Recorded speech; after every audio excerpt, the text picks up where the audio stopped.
காதலுக்கு மரியாதை தரும் காதல் ரசிகனாய், யூத்களுக்கு நல்லறிவுரைகள் கூறும் நண்பனாய், வேலாயுதம் கொண்ட வேட்டைக்காரனாய், மக்களின் மனதை கொள்ளை கொண்டவன். சர்க்காரின் மூலம் ஊழல் ஆட்சியை நிறுத்தி தலைவா என்று அழைக்க வைத்தவன். தெரியில் துப்பாக்கி ஏந்திய காவலனாய் வலம் வந்தவன். இந்த ஜில்லாவிலே கத்தி முனையில் விவசாயம் பாடி புலியாய் உருமியவன். மெர்சலான மாஸ்டராக மாணவர்களை தன்வசப்படுத்தியவன். பிகிலில் பெண்மையை போற்றி நம் வாரிசாய் உருவெடுத்தவன். இன்றைய கோட் என்கிறோம் நாளைய ஜனநாயகனை. எல்லாவற்றிற்கும் மேலாய் என்றென்றும் எங்கள் நெஞ்சில் குடியிருக்கும் எங்கள் அண்ணன் எங்கள் விஜய்.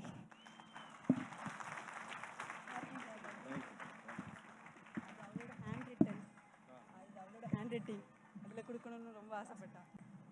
ஹேண்ட் ரைட்டிங் சூப்பராக இருக்கு. தேங்க்யூ.